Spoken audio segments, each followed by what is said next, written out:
This episode of the Cyberwire is made possible in part by LogRhythm. There's a lot riding on the shoulders of cybersecurity operations teams, a company's reputation, a hospital's health records, an entire community's drinking water, the weight of protecting the world. It's a load LogRhythm helps lighten. LogRhythm's engineers and analysts have been on the front lines of many of the world's most significant attempted cyber attacks. As allies in the fight, LogRhythm helps busy and lean security operations teams close gaps in manpower, increase knowledge of new attacks and techniques, and save the day, day after day. Learn more at logrhythm.com.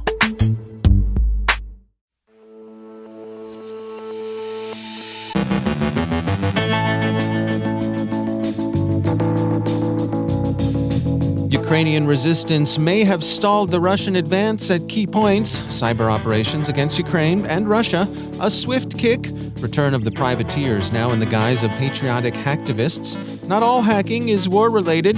Josh Ray from Accenture on the Killac backdoor malware and its continued evolution. Rick Howard revisits the cyber sand table, and criminals exploit Ukraine's suffering in social engineering campaigns.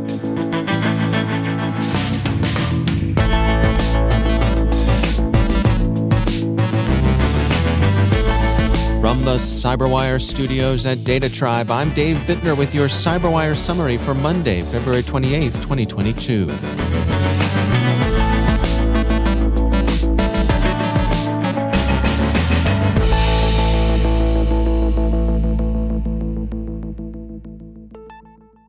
Russian forces have failed to reach their initial objectives, stalling in the north and east while advancing more rapidly from Crimea in the south.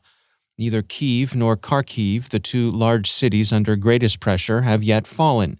Kyiv Mayor Klitschko described the city as suffering and hard-pressed, but as holding on, and significantly neither surrounded nor occupied.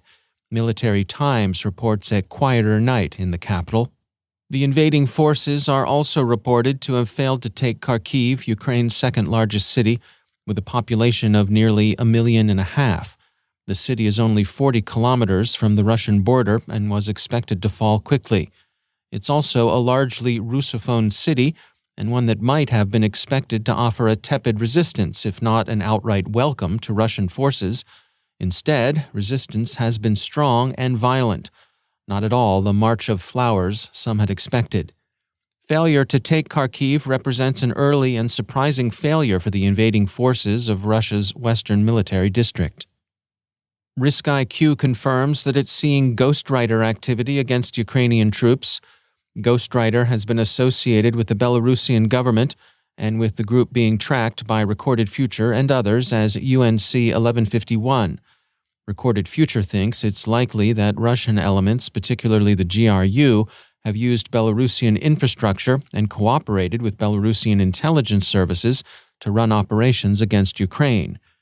The BBC reports that other hackers have rallied to the Russian colors and volunteered to hit Ukrainian online assets. The ones talking to the BBC claim to be cutting quite a swath, but it's unclear how effective they may actually have been. Over the weekend, the U.S. Cybersecurity and Infrastructure Security Agency released, with its FBI partners, an updated advisory on the wiper malware used against Ukraine last week.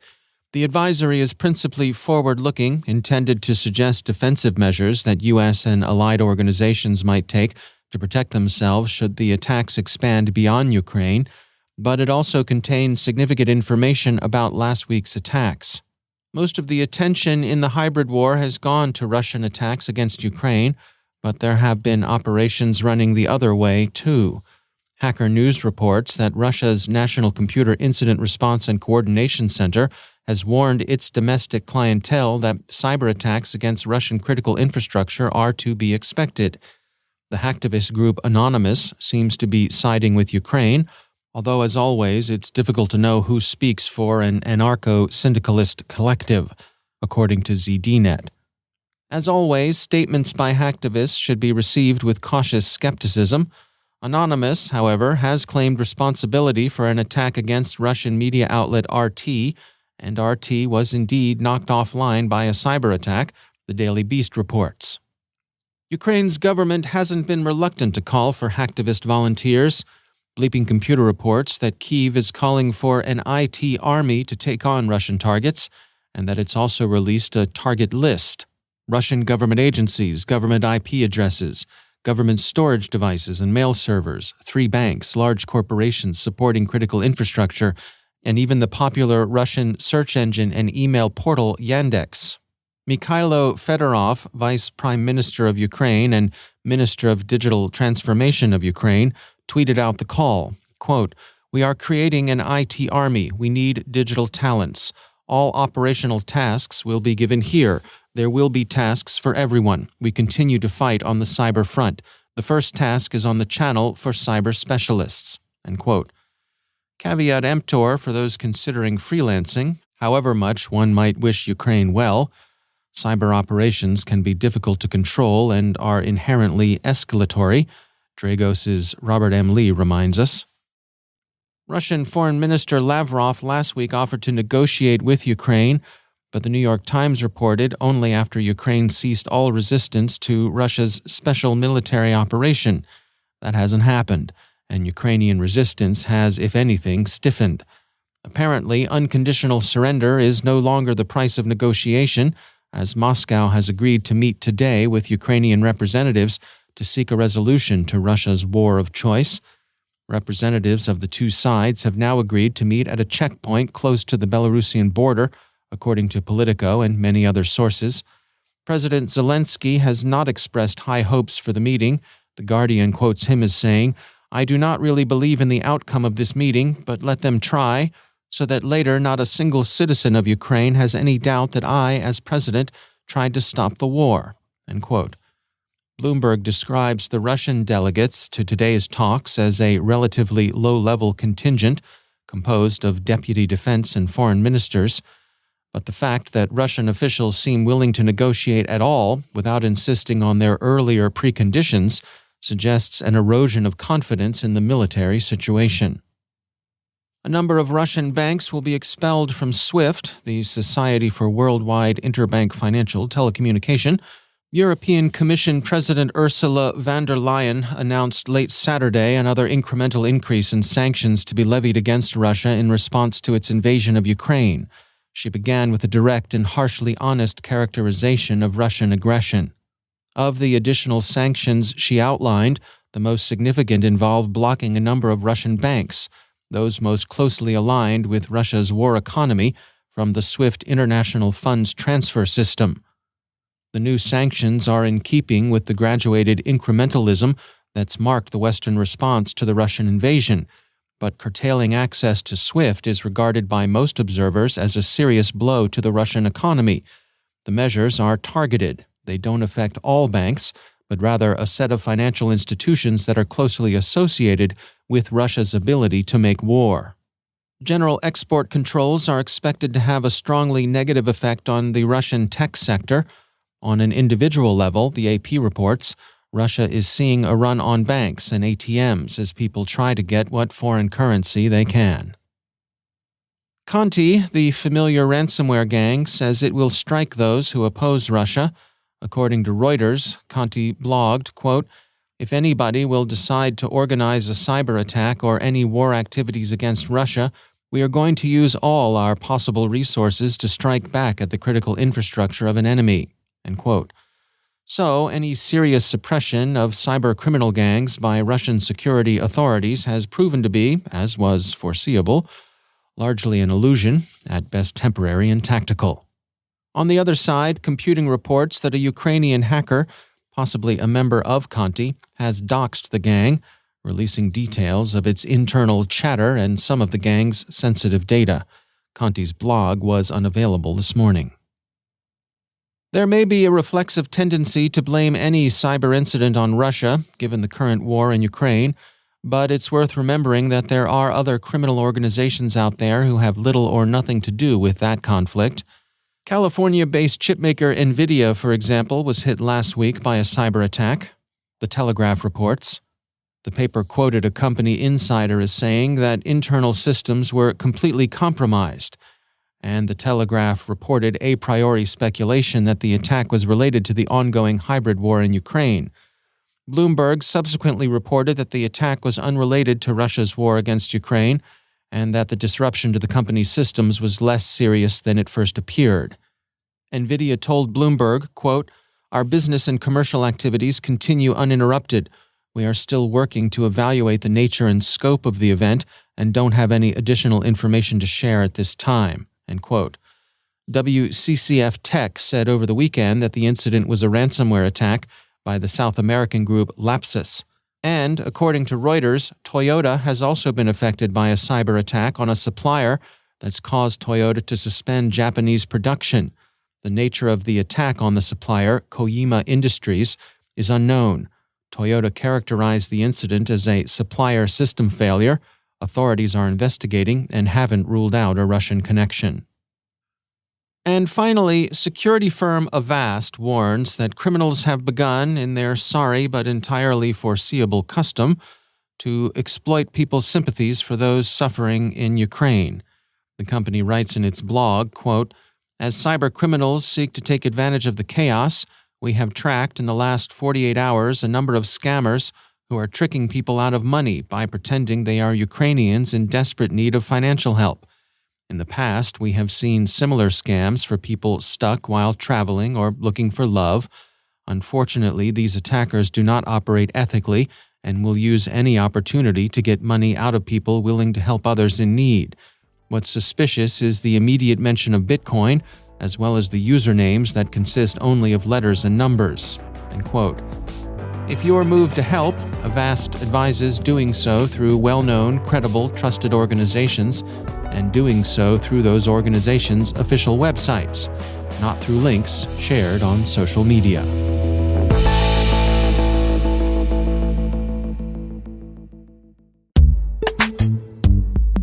And now, a word from our sponsor, Dragos. The industrial cyber threat landscape is constantly changing with new adversaries, vulnerabilities, and attacks that put operations and safety at risk. Asset owners and operators need proactive, actionable information with defensive recommendations to combat the world's most significant industrial cybersecurity adversaries. Be among the first to access the Dragos 2021 ICS OT Cybersecurity Year in Review report. The report provides everything you need to know about cybersecurity headlines, the ICS and OT threat landscape, and security trends seen at industrial organizations in 2021. Prepare your cyber defenses today.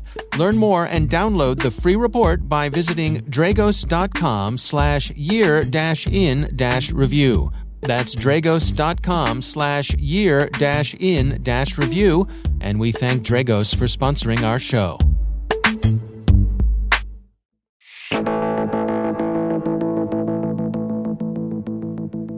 And it is always my pleasure to welcome back to the show the CyberWire's Chief Security Officer and Chief Analyst, Rick Howard. Rick, welcome back. Hey, Dave. So for this week's CSO Perspective episode, you are dusting off your cyber sand table to talk about an infamous breach from the past. But let's first things first here. Remind our listeners what exactly is the cyber sand table and why is it useful? That's a very good question, Dave. So I got the original idea of a cyber sand table from my old military days when, after my unit completed an on-the-ground field exercise, the leaders would all gather around a map board afterward for a hot wash and replay the exercise to see if we could learn anything. If we were really fancy, we would use an honest-to-goodness, and I swear I'm not making this up, physical contour map complete with sand to represent the terrain, thus the phrase sand table, and a bunch of plastic army soldiers to represent the units on the ground. Or, boys and their toys. Yeah, army guys, Right. Army guys playing with army men. Yeah, and I know that there's people in the audience that don't really like to use the military metaphor in conjunction with cybersecurity. So this is no different from when Tom Brady, the recently retired and perhaps most successful NFL quarterback of all time, studied hours of game film each week to prepare for his next contest. And what I'm advocating for here is that network defenders should take the time to review the game film, if you will, of publicly known breaches to see if we can learn anything to improve our own security posture. All right, I see. So I don't know a whole lot about Mr. Brady, but I do know about his reputation for spending a lot of time with game film. Like that was something he really dug into. Looking at mistakes from previous opponents, and sort of being introspective, trying not to repeat those mistakes in future contests. Exactly. That's what we're trying to do here. So what game film are you going to review for this particular sand table exercise? So this is one of my favorite all-time public breaches because we have a lot of information today about what happened behind the scenes. The breach is the Chinese government's compromise in 2013 of the U.S. government's Office of Personnel Management, or OPM. It's a big, famous case. You've probably heard of it. One of the biggies, yeah. I think what people forget, though, is that the breach resulted in one of the largest hauls in a publicly known cyber espionage operation in terms of the sheer tonnage of personal data stolen, like some 20 million background check records, each containing 10 years' worth of data. And the most impactful in terms of how long the information stolen will be useful to the Chinese government, since it will take at least 50 years before the people that belong to those 20 million records will age out of the government workforce. And I don't know about you, Dave, but I'm still pretty mad that this happened. I'm extremely mad. Many in our audience got the letter from OPM I got the letter saying, hey, my records were stolen. And when you read the accounts of what happened, it reads like a Marx Brothers farce, something like, Night of the Opera or something. I mean, it's that nuts. OPM had no security team to speak of, no security tools deployed, and a leadership team who, year after year, ignored their own internal inspector general about how serious the issue was, and they went up against a world-class cyber operator named Deep Panda. OPM, they didn't have a chance. Yeah. My recollection, never having had a security clearance myself, and honestly, never wanting one. Yeah. I'm very happy that I don't have one now. Yeah, I don't need that kind of anxiety. But, I have been on the side of having neighbors who have them. And so having those phone calls, those interviews, neighbors saying, hey, is it okay if the people who do the security clearances give you a call? And just because of that, it made me wonder to what degree was my information in anything from OPM, because just from being on the sidelines. You were definitely scooped up, right? So the Chinese know about you, Mr. Bittner, okay? And so they're coming for your food or something. I don't know. All right. Well, do check it out. It is CSO Perspectives. That is part of CyberWire Pro. You can find out more about that on our website, thecyberwire.com. Rick Howard, thanks for joining us. Thank you, sir.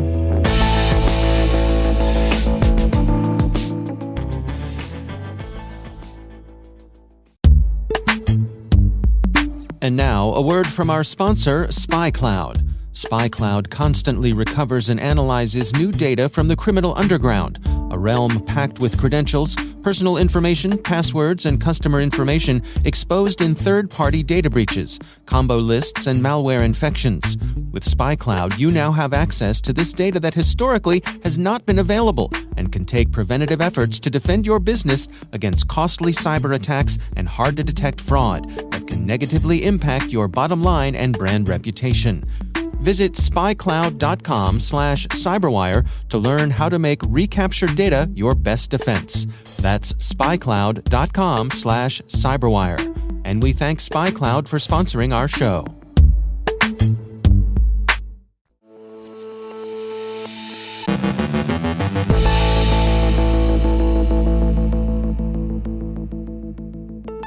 And I'm pleased to be joined once again by Josh Ray. He is a managing director and global cyber defense lead at Accenture Security. Josh, it's always great to have you back on the show. I know you and your team have had your eye on a particular bit of backdoor malware called Killac, and you're seeing some evolution there. Can you bring us up to date on what you all are tracking? Absolutely, Dave, and thanks again for having me back.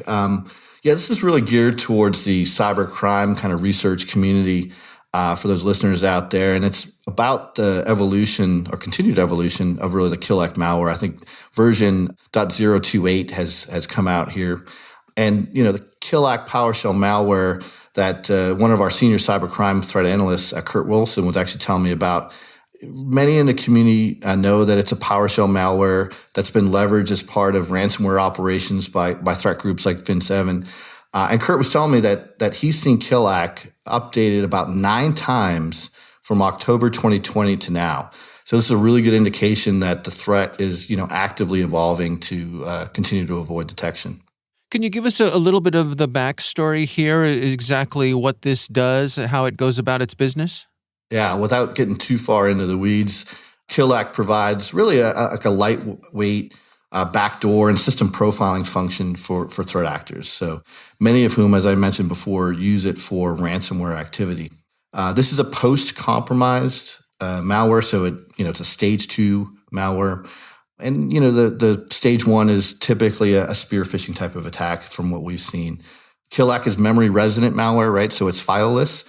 And despite that not necessarily being new, it can make it difficult to detect and find, when you're doing forensics. Now, the newest version adds some capability to use the victim organization as proxies for, say, outbound traffic.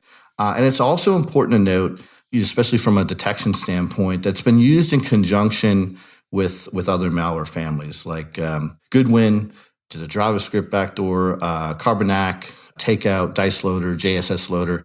So, many that are working in the malware analysis and cybercrime community will be familiar with these names.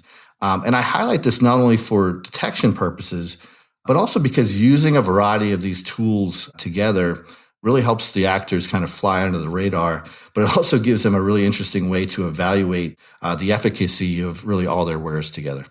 Well, let's talk mitigation here. What are your recommendations for folks to best protect themselves? Yeah, and the good news is, this is something that net defenders can really kind of sink their teeth into, and hopefully get a little bit left of boom and take a more proactive approach, right? So one of the things that we talk to our clients about in trying to mitigate this activity is always deploying the newest version of PowerShell with logging enabled. That this could really help provide an early alert that your environment has been compromised. And it's important to be aware that threats like Killac can be mitigated earlier in the kill chain. Another thing you can do is ensure that your EDR is properly tuned to protect this PowerShell activity. Think about normal everyday users are not going to be using PowerShell. One of the things that we always recommend, especially if you can do it well, is to implement really strong egress filtering. This is a great way to disrupt that command and control traffic. So when you think about the fact that this is a stage 2 type of malware, you really want to make sure that you're implementing strong egress filtering. Network segmentation, obviously to help thwart, that lateral movement. That's very important. Having the advanced ability to conduct advanced forensics, especially in memory, having a third-party retainer is also really important. These are all things that we feel, especially against this type of threat, that you're going to need to really drive that resilient security posture. All right. Well, good information for sure. Josh Ray, thanks for joining us.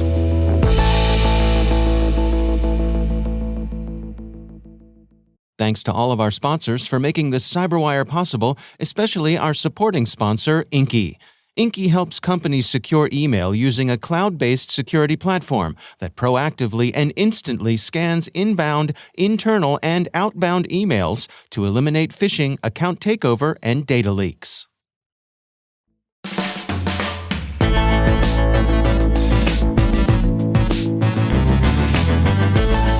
And that's the CyberWire. For links to all of today's stories, check out our daily briefing at thecyberwire.com. The CyberWire podcast is proudly produced in Maryland out of the startup studios of Data Tribe, where they're co-building the next generation of cybersecurity teams and technologies. Our amazing CyberWire team is Elliot Peltzman, Trey Hester, Brandon Karpf, Eliana White, Peru Prakash, Justin Sabi, Tim Nodar, Joe Kerrigan, Carol Terrio, Ben Yellen, Nick Valecki, Gina Johnson, Bennett Moe, Chris Russell, John Petrick, Jennifer Iben, Rick Howard, Peter Kilpie, and I'm Dave Bittner. Thanks for listening. We'll see you back here tomorrow.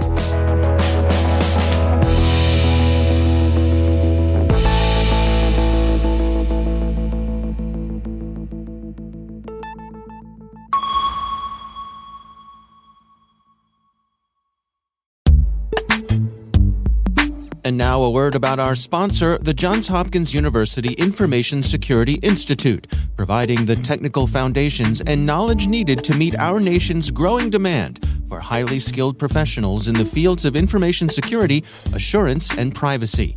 We value their expertise and insights as one of the CyberWire's academic partners. And of course, they're one of the world's great research universities.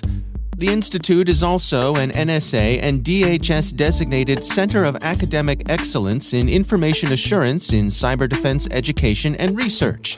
It's not too late to apply for the Institute's world-class master's degree program in cybersecurity, since the application deadline has been extended and financial aid is available. Visit isi.jhu.edu to learn more.